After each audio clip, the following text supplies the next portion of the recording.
Olá pessoal, vamos chegando.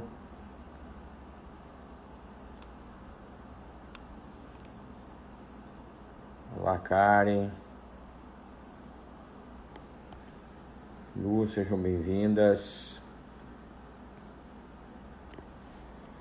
Hoje vamos tratar sobre benefício por incapacidade.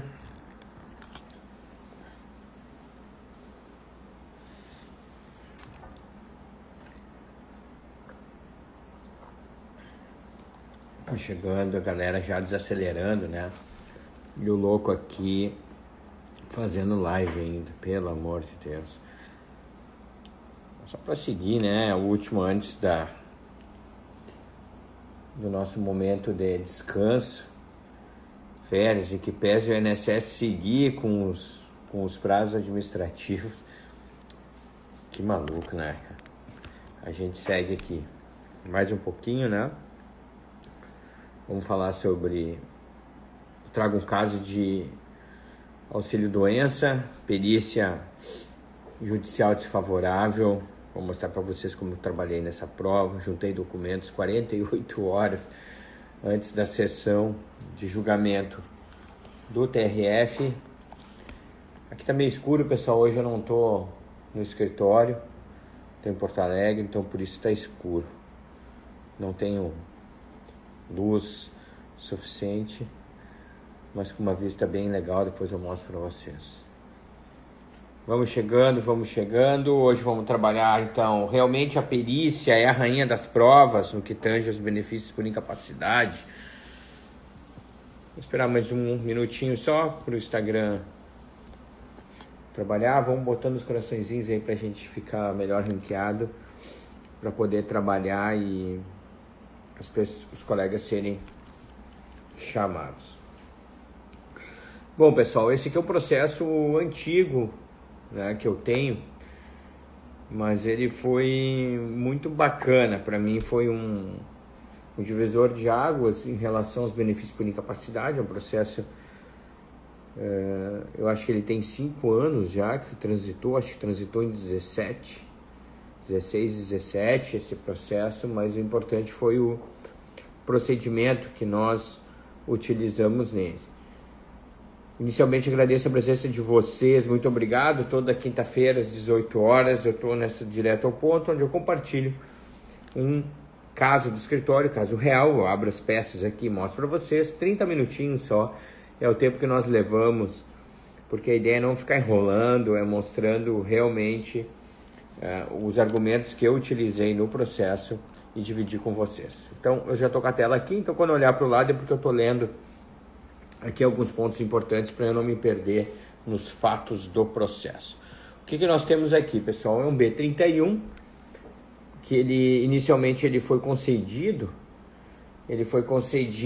de 6 de 2011 até 5 de 12, nesse período foi prorrogado 4 vezes.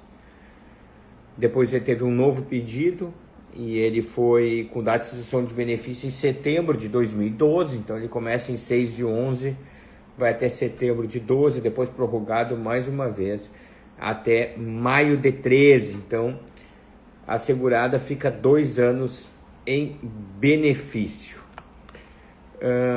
O que nós temos nesse processo? Nós temos, olha que incrível, né? Nós temos muita documentação nesse processo. Foi juntado 18 atestados, pessoal, pasmem, 18 atestados de 5 médicos diferentes e 11 exames de imagem, algo insano, assim. É difícil, realmente é muito difícil de nós chegarmos, a cliente chega lá no escritório, eu vou abrir inicial aqui para mostrar para vocês. A cliente chega lá no escritório e a gente tem tanto documento, mas esse aqui tinha muito documento, tá? Eu vou mostrar para vocês aqui, já vou virar a câmera. Deixa eu ver aqui. Peraí. Aqui. Tá ruim por causa da minha imagem no fundo, mas tudo bem. Como eu disse, sem luz, pessoal, às vezes não funciona bem. Olha aqui, tudo isso aqui, ó, pessoal, são todos documentos médicos juntados na inicial. Eu sempre faço tabelinha, o nome do médico, a data de emissão do documento e descrevo o que nós temos nesse processo. Olha aqui, tudo isso aqui é documento, pessoal. Aí depois ainda tem alguns exames de imagem, ó. 2013, aí vai, eu ponho a data, a descrição da imagem. Olha a porrada de documento que tem. Eu sempre faço em ordem decrescente os documentos, do mais recente ao mais antigo, justamente para facilitar, né, pessoal? Peraí, deixa eu tentar voltar a câmera aqui, pronto. Para facilitar e ficar mais fácil para compreender. Então, vocês viram que tem uma porrada de documentos nesse processo, um auxílio-doença, cliente com problema no ombro direito, e aí ela está com dificuldade para trabalhar. A gente junta, então, todos esses documentos no processo, peço tutela. Na época eu pedia tutela, depois eu acabei não pedindo mais tutela nos processos de benefício por incapacidade. O juiz, mesmo com toda essa porrada de documentos, ele indefere, apresenta os meus quesitos. Na realidade, geralmente apresento os quesitos inicial. Nessa vez eu acabei apresentando em peça autônoma. Tem alguns colegas que preferem juntar quesitos na inicial, outros preferem juntar quando são intimados. Não tem uma regra para isso. Eu sempre acho mais fácil apresentar os quesitos na inicial, depois eu só ratifico em petição, porque tu já está com toda a documentação na cabeça, tu já estudou o processo. Eu acho mais fácil, a gente faz os quesitos de uma vez e já deixa a peça redondinha para seguir ela.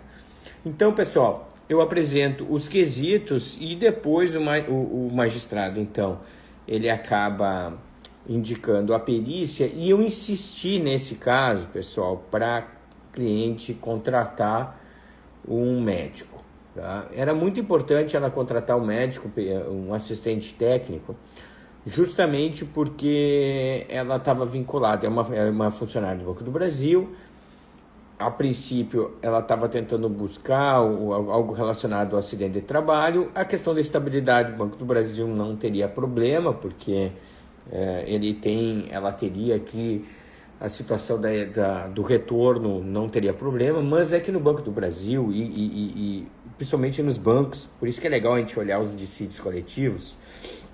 Quem advoga para bancário, ao menos aqui no Rio Grande do Sul, outros estados se não tem essa cláusula, mas é importante que a gente sempre olhe essa cláusula. Olha que interessante, todos os funcionários que são vinculados, tá? Vinculados eles são encaminhados por acidente de trabalho ou por doença ocupacional, eles acabam recebendo complemento do auxílio durante 2 anos. 2 anos eles vão receber o complemento. Então, se tiver em auxílio doença 2 anos, se tu ganhava 5 mil, o INSS te defere um benefício de 3, o banco vai complementar com 2. Olha que legal. Tá? Durante 2 anos isso vai acontecer. Depois, passados 2 anos, o valor passa a ser única e exclusivamente do INSS. Então é sempre muito interessante a gente olhar as cláusulas de alguns dissídios, ver se o dissídio aponta alguma situação, se for acidente de trabalho ou não. Tá? Bom, nesse caso aqui, pessoal, eu indico para ela para a gente contratar um assistente técnico. Ela não quis investir, tá? É algo que também a gente não pode obrigar o cliente. Alguns escritórios, eles têm a possibilidade de bancar isso e acabam eles mesmos contratando um assistente técnico para trabalhar para eles nesse processo. Muitas vezes é difícil a gente ter um assistente técnico que trabalhe por percentual, pessoal. A grande maioria dos assistentes técnicos trabalham independente de resultado. Vão cobrar R$ 1.500, R$ 2.000 para acompanhar a perícia, fazer a aquisitação, fazer um laudo complementar, se for o caso, ou impugnar o laudo do perito oficial, tá? Claro, de repente tem alguns lugares que é mais barato, os valores dos assistentes técnicos eles vão variar de cada caso. Hoje de tarde, por exemplo, nós tivemos uma perícia, uma das nossas colegas acompanhou a perícia, uma aposentadoria especial, e eu insisti para a cliente que seria muito importante a gente ter um assistente técnico, e ela pagou. Eu sempre trabalho com o mesmo assistente técnico, ela pagou, é um cara que a gente confia demais, ele sempre faz uma avaliação prévia, se ele entende que não é caso de aposentadoria especial, a gente não indica aposentadoria especial, se ele analisa a situação de esse processo que tu não vai levar, cara, então não leva adiante, se o cliente quiser procurar um outro advogado, ele que procure, mas a chance de se perder esse processo passa a ser muito grande, se é feita uma pré-análise dele por um assistente técnico. Hoje, por exemplo, tivemos a perícia acompanhado pela cliente, pelo assistente técnico e sempre uma advogada do escritório acompanha.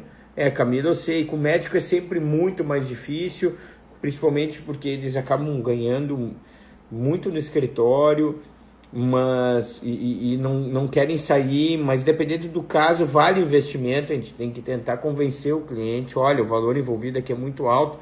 Eu tive um caso anos atrás, eu acho que deve ter uns 8 anos, de uma questão de... Nós estávamos discutindo período de a data início da incapacidade em período de graça, é questão de cegueira, isso, era cegueira, e essa cliente viajou vários lugares, tratamento em tudo que é lugar, de uma família com poder aquisitivo alto, e ela bancou, acho que foi na época R$4.000, e isso lá se vão 6, 7 anos, e valeu a pena, porque ela se aposentou na época com quase o teto, e ainda nós conseguimos os 25% do acréscimo dos 25%. Então foi uma aposentadoria bem legal. Então acho que fica a dica, pessoal, em que pese nesse processo a gente não ter conseguido. Bom, de qualquer forma, na questão do laudo, e aqui me chamou a atenção, porque o laudo em que pese ter sido deu pela capacidade da cliente, ele traz ali, pessoal, toda a documentação, ele faz um levantamento aqui, claro, ele não bate em toda a documentação, mas ele fala assim, ó, em documentos subsidiários e exames complementares nos autos do processo. Pessoal, não vou mostrar a tela, que vocês viram que está dando reflexo, não está visualizando bem a tela, então eu vou ler aqui. Então ele coloca assim, ó, impressão diagnóstica e ressonância magnética do ombro datado em 27/12/2011. Não sei se ele copiou da minha tabelinha, mas enfim, parte do pressuposto que ele analisou os documentos juntados nesse processo. Ele traz todos os atestados e ainda por cima a cliente levou documentos no dia da perícia. Bom, aqui eu faço uma pausa novamente. Eu não sei como é que vocês fazem nos escritórios em relação a quando o cliente vai passar por uma perícia. Eu não acompanho a perícia judicial, nem o dia da perícia administrativa, mas eu sempre chamo o cliente um dia anterior no escritório. Por que eu faço isso, pessoal? Não é comum, quer dizer, não é raro os clientes levarem documentos que não têm absolutamente nada a ver com o caso no dia da perícia. Eles têm aquela pilha de documentos, tem hemograma, tem de tudo, cara. Documentos que não tem nem relação com um caso, tudo naquela sacolinha, né?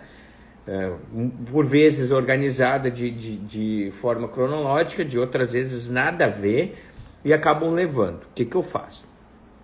Eu separo a documentação médica deles, tá? Pego a carteira de trabalho, qualquer coisa, ó, a Karen falou que também chama, isso é muito importante, né, Karen? Aí coloco numa pastinha e fecho a pastinha e grampeio a pastinha. Digo, olha, tu só abre isso aqui no dia da perícia e entrega em mãos para o perito. Assim evita, e não leva mais nada além disso. Aí a gente comenta para ela responder todas as perguntas, para a pessoa não ficar nervosa e tal, que realmente não é para mentir, porque não adianta ficar querendo inventar dor que não tem, porque os médicos têm muita experiência, os caras fazem 20 perícias num dia, não é legal isso, eu acho que não é objetivo, né? A gente tem que buscar por um direito, e se esse direito é plausível, a gente tem que fazer o possível para fazer a prova, né? Então nós mostramos para ela, separamos toda a documentação e ela levou a documentação lá e o médico respondeu, né, todos os quesitos. Por isso que eu estou dizendo, pessoal, é raro aqui um laudo como esse. Ele responde os quesitos do autor, responde os quesitos do INSS e os do juízo. Mas a conclusão, né? A conclusão, aí fala lá, ó, em relação às lesões do ombro direito, a ressonância magnética revelou o quadro de artrose, esse achado no exame é imagem comumente observada na faixa etária. Eles adoram fazer isso, né? Eles adoram vincular alguma lesão à faixa etária. Tenho esses cuidados também, temos tido contato, bons resultados. Isso aí, Natalina, isso é muito legal, né? E não houve correlação clínica. A informação de capsulite adesiva no ombro é baseada em exames complementares, e aí vem embora e traz toda a situação. Conclusão, não foi constatada incapacidade, mas apresenta redução. Olha que interessante. Isso aí, Karen, foi o que ele falou, degenerativo. Mas olha que interessante, porque ele dá uma letrinha aqui, tá? Não foi constatada incapacidade, mas apresenta redução da capacidade laborativa para a antiga atividade habitual. Por isso está em reabilitação profissional. Olha que interessante. Aqui a gente já começa, durante o processo, a fazer algumas análises. Bom, ele não dá o auxílio doença, tá? Mas ele indica que quando ela começa a sofrer dor no ombro, pessoal, se eu não me engano, ela trabalhava no caixa do banco. O que o banco fez? Colocou ela lá na frente para atendimento ao público, ou outras situações que ela não tivesse o movimento. Exatamente, Alexandre, ele não tivesse o movimento do ombro. E ele indica o auxílio acidente. Mas olha que interessante, porque ele diz o seguinte, ó, mas apresenta redução da capacidade laborativa para a antiga atividade habitual. Claro, ela foi a vida inteira à caixa, mas o próprio banco, de livre e espontânea vontade, disse assim, cara, eu vou ter que readaptar essa mulher, porque senão ela vai ficar metendo atestado aqui pro resto da vida. É um banco público, eu não posso demitir ela, porque se fosse um banco privado, já teria mandado ela embora há muito tempo, não teria feito readaptação. Tá? Vocês sabem, o pessoal não tem esse negócio, vou pensar no trabalhador, isso não acontece, pessoal. Então, o que a gente teve aqui? Nós tivemos uma readaptação dela para uma outra atividade, então há uma indicação aqui. Então, o plano B eu já tenho, que é um auxílio acidente. Claro, no valor reduzido, ela ia ter que voltar a trabalhar, né? E não me parecia que fosse esse o momento mais adequado para ela trabalhar. Então, a conclusão, ele responde toda a quesitação e tal, e ele não encaminha para a capacidade. Bom, aí o que eu faço, pessoal? Eu apresento uma réplica e aproveito a réplica para também fazer a impugnação do laudo, tá? Na réplica, eu junto, né, olha que interessante, uma perícia realizada na Justiça do Trabalho. Eu junto, tá? E peço para o juiz intimar o perito novamente, porque essa perícia na Justiça do Trabalho, por isso estou dizendo, por isso que hoje o objetivo é, será que sempre quando o laudo der negativo, nós temos que cruzar os braços? Será que não existe outros elementos? Pô, eu tinha 15 laudos nesse processo de 5 médicos diferentes. Mas mesmo assim, nós fomos buscando outros elementos, tá? A gente traz à Justiça do Trabalho uma perícia da Justiça do Trabalho que aponta e vincula ela a um acidente, uma doença ocupacional. Claro que era um tiro no pé aqui, porque era um processo da Justiça Federal, ele seria remetido à Justiça Estadual, porque poderia ter uma relação com o acidente de trabalho.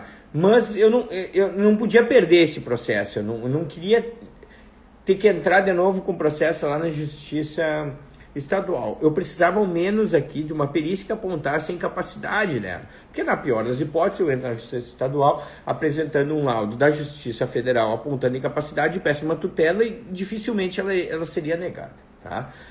E aqui, pessoal, é muito importante porque na réplica, e nós tivemos uma aula, né, pra galera da área G4, que tá aqui conosco, tivemos uma aula essa semana com o professor Rodrigo Mazei e falamos da importância da réplica. As pessoas não dão bola para réplica. Eu sempre dei bola para réplica. Aproveita a réplica para trabalhar as provas, para poder conduzir o processo, porque às vezes a réplica é a nossa última manifestação, porque nem sempre tem memoriais. Então talvez essa seja a nossa última oportunidade de manifestação do processo antes, né? Daí, Paulo, tudo bem? Antes de qualquer situação. Aí a Natalina diz o seguinte: o doutor deve estar com pendência do sistema, liga para 135 para se informar, acredito que deve fazer acerto após perícia, não sei, de repente ela está respondendo a pergunta de algum colega, tá? Então, nessa situação, pessoal, o que eu faço? Junto também todos os retornos dela do trabalho, quando o banco diz que para aquela atividade ela não está apta. É muito importante porque geralmente eles dizem, nós temos um laudo médico, né? E de outro lado é INSS. O INSS tem a presunção de veracidade. E aí se contesta toda a base de documentação que a gente possui, tá?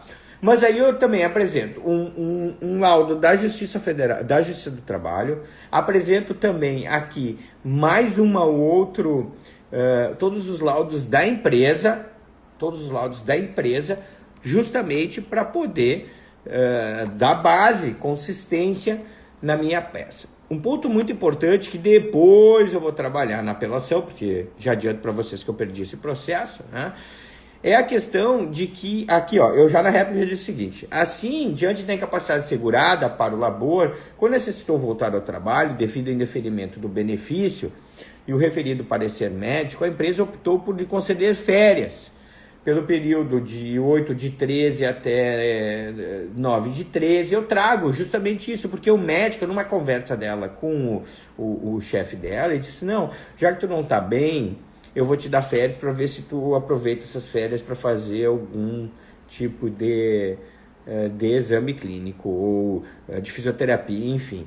E eu vou juntando esses elementos. Esses elementos para tentar mostrar que, cara, tem várias situações apartadas, né, do laudo que são importantes para a gente trabalhar, tá? Para mostrar que a perícia não é a rainha das provas. E faço toda essa construção aqui. Inclusive trago a súmula 72 da TNU, que diz que é possível recebimento do benefício por incapacidade trabalhando, por um determinado período ela trabalhou, mas em outra função e com bastante dificuldade. De qualquer forma, vem a sentença e a sentença diz que ela é improcedente.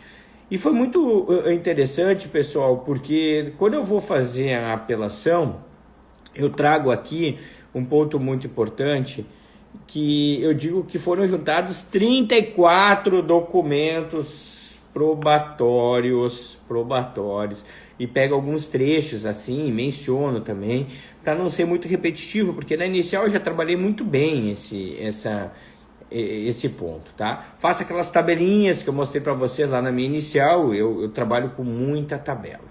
Tá, beleza, pessoal. Eu tenho um agravo aqui no meio do processo, porque ele ele na época era antes do CPC, então eu tinha um agravo retido aqui antes no processo e faço um preliminar para avaliação aqui no agravo retido. Bom, pessoal, me inscrevo aqui para fazer sustentação oral. Isso aqui é muito importante, a sustentação oral.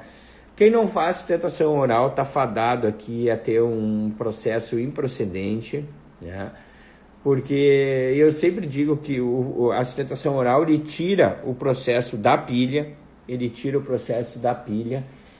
Aí, pessoal, eu me inscrevo para fazer sustentação oral e 3, 4 dias antes da sessão, antes disso, pessoal, quando eu faço a apelação, a cliente tinha feito esse aqui eu vou ter que mostrar. A cliente tinha feito vários exames, tá? Deixa eu ver se consigo aqui, beleza. olha aqui quantos documentos eu junto com a apelação, tá? Junto com a apelação. Aí a cliente tinha vários exames aqui e ela disse, Anderson, eu fiz mais exames. E aqui, pessoal, olha que interessante, tá? Quando 48 horas, deixa eu só voltar aqui, 48 horas antes da sessão, eu ligo para a cliente e digo, olha, eu vou fazer sustentação oral no seu processo, a senhora fica então, para qualquer, Antônio, para qualquer, tá? Para qualquer perícia, tá? Aí eu ligo para a cliente e digo, olha, dona Maria é o nome dela, eu vou fazer sustentação oral no seu processo e tal, a senhora pode acompanhar ele pela internet, se a senhora quiser, e então a senhora deixa para mim lá que eu vou fazer de tudo para a gente tentar reverter esse processo, beleza. Aí ela disse, Anderson, eu não sei se é importante aqui para ti, mas eu fiz um encaminhamento administrativo durante o trâmite do processo. E aí eu digo, não. Mas e aí, deram ou não deram? Sim, Anderson, concederam 3 meses o benefício durante o processo. Eu não sei se isso é importante, assim, mas isso é super importante. Por que a senhora não me falou antes? Né? Não, mas eu não sabia, porque, enfim, foi só 3 meses e tal. Né? O que eu faço, pessoal? Eu vou no INSS, tento buscar toda a documentação. Na época não tinha meu INSS, não tinha nada, não tinha como ter acesso a absolutamente nada. Hoje com um clique a gente consegue acessar tudo. Eu vou no INSS, busco a documentação, faço a juntada dessa documentação, faço uma peça, tá? Deixa eu ver se eu tenho ela aqui. Eu faço uma peça no processo, informo, digo, olha, tia, agora tem um fato novo aqui muito importante, tá? E esse fato novo é o fato de que ela teve um benefício deferido administrativamente durante o trâmite do processo. Beleza, faço a petição, ligo para a turma, peço para falar com o diretor lá da turma e digo, olha, eu juntei um processo, eu juntei documentação, não sei se não é o caso de fazer retirada de pauta, porque isso pode ajudar. Dito e feito. No dia seguinte, isso 24 horas antes da sessão, o diretor disse, doutor, foi deferido seu pedido e foi retirado de pauta. Beleza, eu digo, agora eu tô com tudo na mão e na próximo mês teve nova sessão, me inscrevo novamente para fazer sustentação. Galera, sabe aquele processo que tu vai fazer sustentação oral? Claro, eu estudei ele, eu sabia toda ele de cabeça, mas sabe quando tu vai com a certeza absoluta de provimento? Tu jamais vai imaginar que tu tem que vestir a capa. Porque tu só vai vestir, né, o traje, né, formal para sustentação oral se o teu processo for indeferido, se ao menos o relator tiver um entendimento pelo improvimento da tua apelação. Beleza, põe minha capinha lá. Eu lembro a imagem assim na cabeça, né? O relator estava do lado esquerdo, né, depois a presidente da turma e do lado direito o outro desembargador.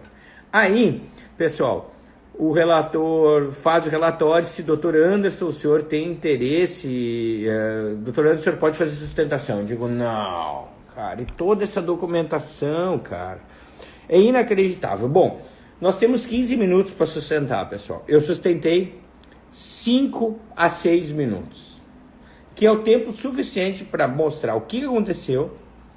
E é muito legal, né? Claro, é uma sustentação oral que eu fiz há 5 anos, né? Se fosse fazer hoje, teria feito ela um pouco diferente. Mas ela foi muito objetiva, porque eu dizia assim, ó, tem documento aqui, foi feito juntada de laudo da Justiça do Trabalho, passou batido, foi juntado 38 documentos no processo, não foram analisados, né?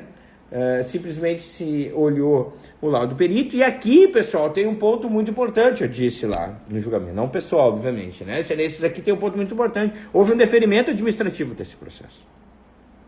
E isso é extremamente relevante, porque há uma admissão do próprio INSS, mesmo que por pouquíssimo tempo, de que ela estava incapacitada. Tá?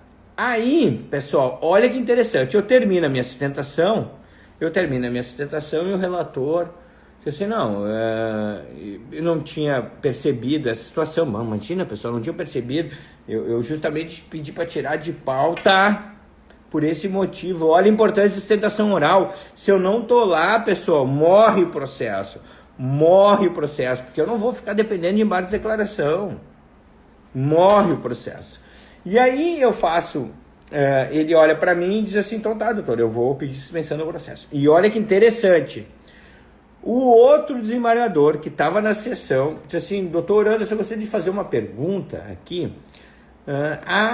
Qual é a relação entre a incapacidade, entre o motivo do indeferimento, que é o objeto do processo, e o motivo do deferimento administrativo desse benefício por incapacidade? Eu disse, excelência, é o mesmo. O CID é o mesmo. E disse para ele em que evento estava esse documento. É que eu sempre digo, na sustentação oral, tu tem que ter todos os eventos na cabeça, ou todos os eventos anotados. Sim, Alexandre, se eu não estou lá, eu perco o processo. Tá? E aí, pessoal, foi retirado de pauta e depois, na sequência, o julgamento foi procedente. Então, várias coisas nessa nossa conversa de 30 minutos, já extrapolou aqui 2 minutos nosso tempo, já estou encerrando, né? Várias dicas, desde chamar o cliente antes da perícia, para mostrar para ele que documentos a gente...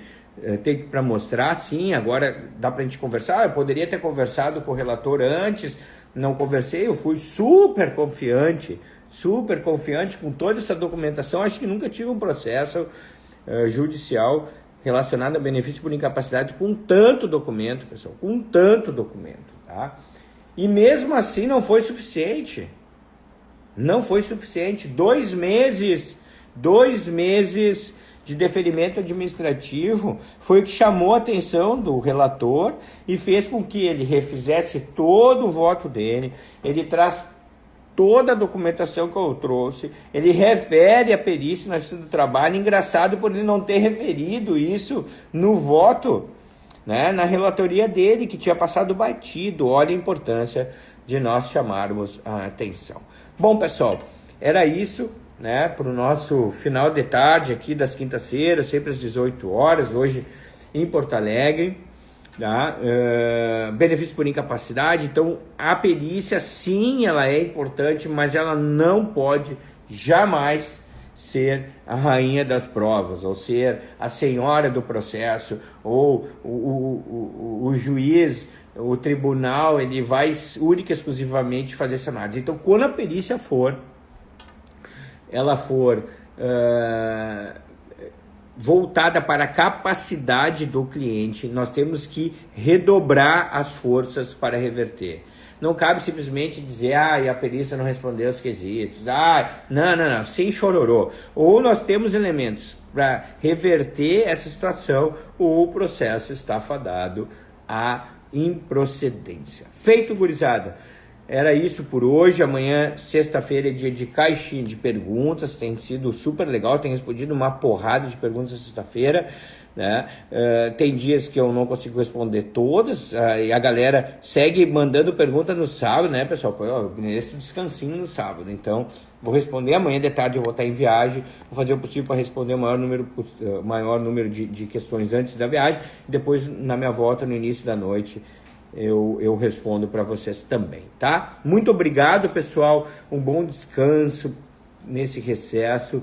Aqueles que a gente não tiver oportunidade, eu acho que ainda quinta-feira da semana que vem eu faço um pré-natal, né? De repente eu trago algum convidado especial para conversar conosco. Então não vou desejar Natal para vocês ainda, só um bom descanso nesse início de recesso. E para quem tiver alguma dúvida, amanhã nós vamos abrir caixinha de perguntas. Então, um beijo no coração de vocês, fiquem com Deus e até a próxima.